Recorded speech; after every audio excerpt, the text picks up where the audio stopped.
Chris Farfoy. Mr Chair, well, finally. Finally, someone from that side of the House shows some passion about this issue. So congratulations to you, Minister, for getting up and having some passion. But where was that 4.5 years ago when this process started?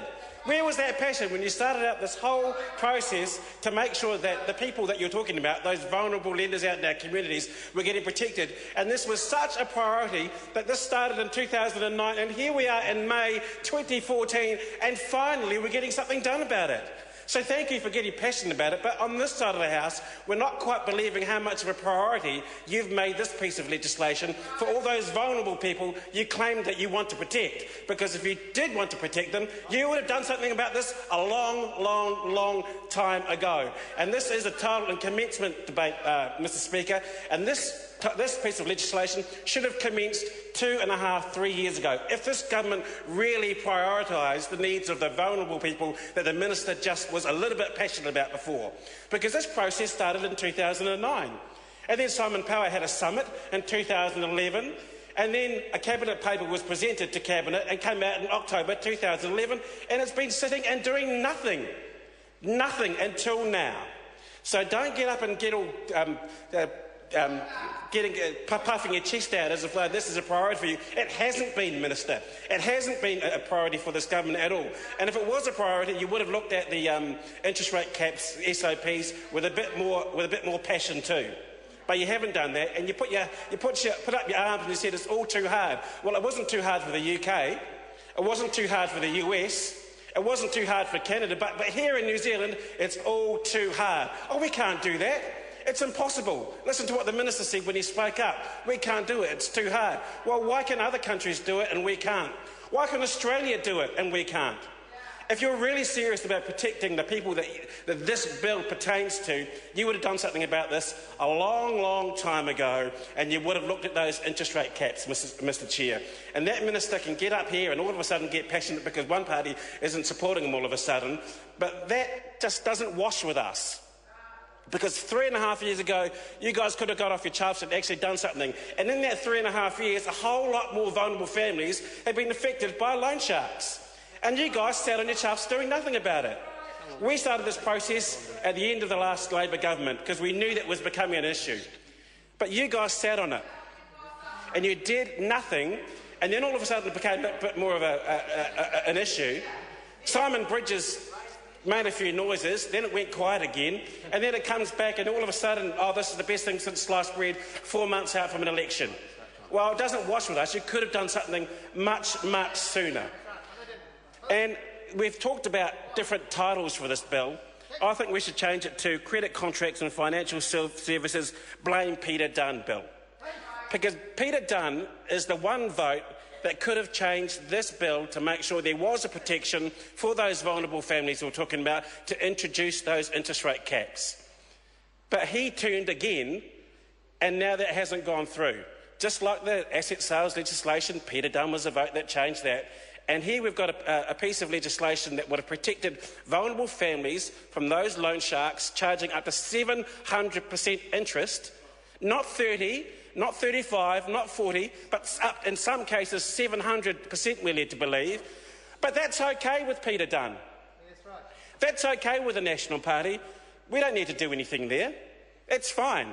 Well, it's not fine for us on this side of the House. And if you thought about it and listened to a lot of the people who come and made submissions, and I know some people on that side of the House might get up and make a call and say there are reasons why we didn't do it. If you listened to the submissions of the people working at the grassroots, you would have looked at it a lot more seriously than you have. Because that would have been a real protection in this bill for those vulnerable families, and sent a pretty good message to those tier lenders that we don't like what you're doing, you've been ripping off people for too long, and we're cracking down on you. But this government didn't do that. And it didn't make it a priority, it didn't make this bill a priority, and then all of a sudden we get a passionate speech in the last reading of the committee stage from the Minister. Well, thank you very much, Minister, but it's all too late. It's all too late. It's 3 years too late. And again, I want to say about Peter Dunn, he turned on this big time. Because Carol Beaumont introduced a piece of legislation in the last House, which would have essentially introduced interest rate caps. And he sent a letter to someone who was behind the scenes helping with that bill, and he said, "I was happy to support this bill, Mr Chair." Mr Chair. Peter Dunn wrote a letter to someone who was behind that bill and said, "I was happy to support this bill and was very sorry that it did not proceed past first reading. I hope that further progress will be made on this issue in the future." That bill that Peter Dunn was talking about essentially would have introduced interest rate caps. So on July the 28th, 2010, Peter Dunn, he was all good with interest rate caps. Sign me up. He was ready to go. He knew it was unfair. But all of a sudden, he's changed his mind. And why? Does he think all of a sudden it's okay for 500, 600, 700% interest rates for the most vulnerable people in our communities, those who can't afford it? Is he okay with that? Are they okay with that? Because something changed between the 28th of July 2010 and when this piece of legislation came into the House for Peter Dunn to do a complete U-turn, and all of a sudden it's okay for those third-tier lenders, those loan sharks, to charge exorbitant interest rates. So if you're looking for an alternative title, blame Peter Dunn. The blame Peter Dunn in brackets, whatever the name of the bill is that we're debating now, that should be added to this bill, because he was the one that made sure something that would have been a massive protection for those families out there was not included in this bill. So Peter Dunn, you've got a lot to answer for, asset sales and also making sure these families aren't protected from exorbitant interest rates.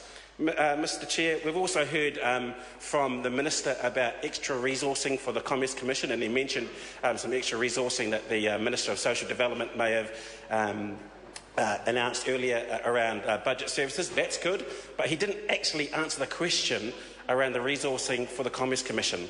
As I said in an earlier speech on this committee stage, we want to make sure that the Commerce Commission has resources on the ground right around New Zealand to make sure what we're putting in this bill is effective.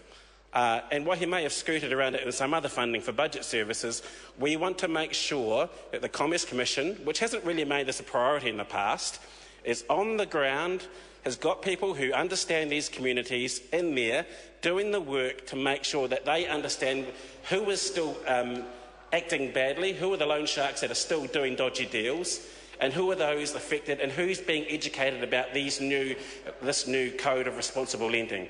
That's what we want.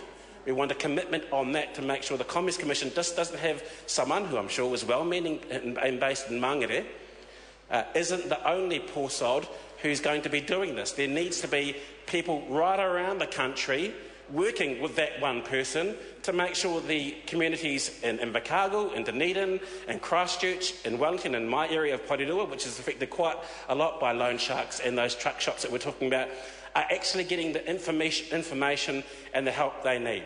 So I know the Minister and the Chair said that was his last contribution to the debate, but maybe he could make one more and just specifically talk around that issue of the Commerce Commission getting the right resources and actually changing its attitude from being a high-level regulatory body to getting down there stuck in the weeds with people to find out what's actually going on with these truck shops, with these third-tier lenders, to make sure it's making a difference to the people on the ground.